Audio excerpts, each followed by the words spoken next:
창세기 3장 1절에서 7절. 그런데 뱀은 여호와 하나님이 지으신 들짐승 중에 가장 강교하니라.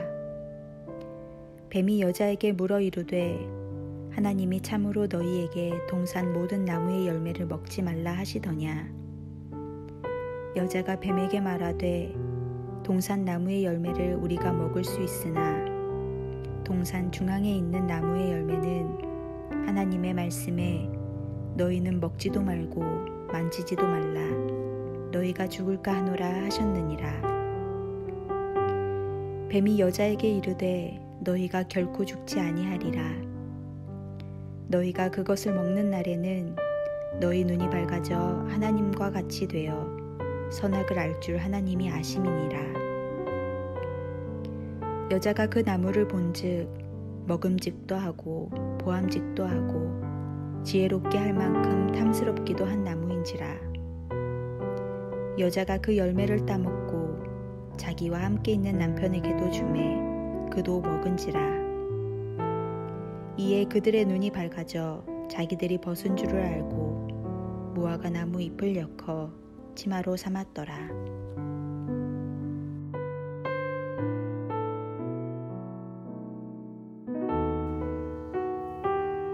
창세기 3장에는 1장과 2장에서 하나님께서 보시기에 좋게 창조된 피조 세계 가운데 죄가 어떻게 스며들고 있는지를 우리에게 보여주고 있습니다. 사단은 작은 틈을 파고듭니다. 느슨해진 사람의 마음의 그 작은 틈으로 하나님과 인간 외에 또 다른 목소리가 들려옵니다. 뱀이 하와를 유혹하고 있는 것입니다. 뱀은 하나님을 3인칭으로 대하는 최초의 존재입니다. 그런데 뱀이 하와를 유혹할 때 처음부터 선악과의 열매를 먹으라고 말하지 않았습니다. 단지 이렇게 처음 물었습니다. 하나님이 참으로 너희더러 동산 모든 나무의 열매를 먹지 말라고 하시더냐. 뱀은 하와에게 애매하게 질문을 던졌습니다. 뱀이 하나님께서 금하신 것에 관한 질문을 던졌을 때 여자는 그 대화 가운데 하나님을 배제한 채 그 대화 속으로 빨려 들어갔습니다. 그러면서 이렇게 대답합니다. 동산 나무의 실과를 우리가 먹을 순 있으나 동산 중앙에 있는 나무의 실과는 하나님의 말씀에 너희는 먹지도 말고 만지지도 말라 너희가 죽을까 하노라. 여기에는 금지에 대한 불만이 담겨 있습니다.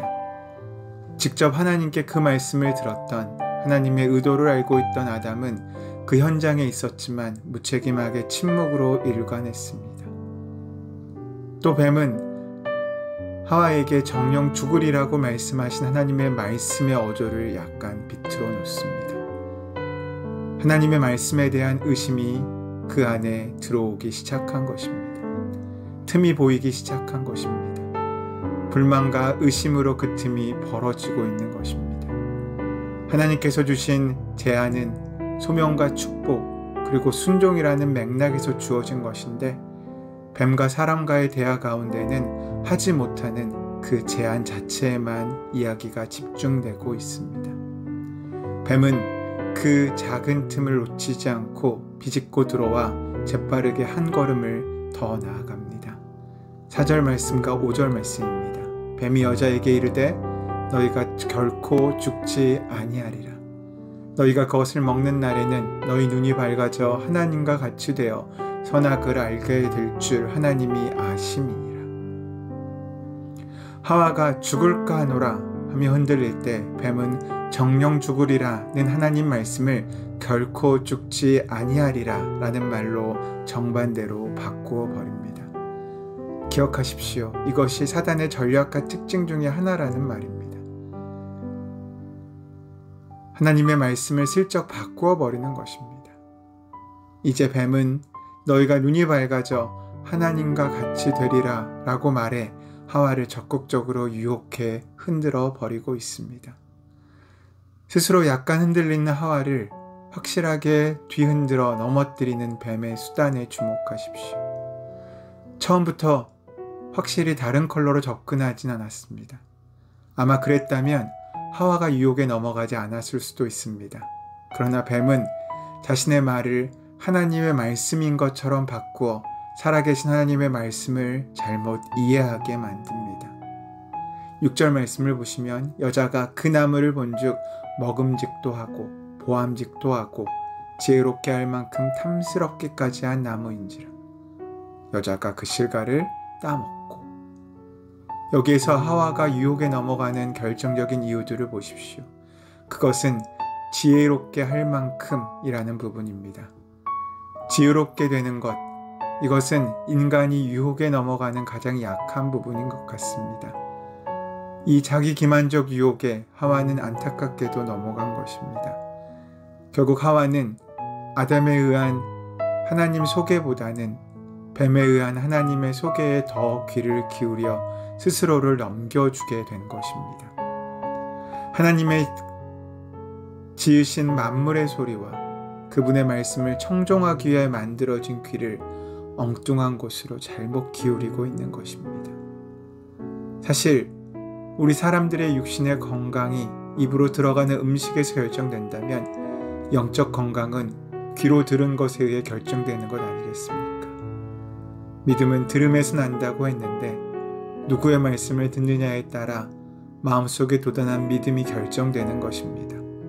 예수님의 가르침보다는 서기관들의 말에 귀를 기울이는 어리석은 사람들, 하나님의 말씀보다는 뱀의 꼬임에 귀를 기울이는 하와, 우리 예수님과 하나님은 참으로 안타깝고 힘드셨을 것입니다.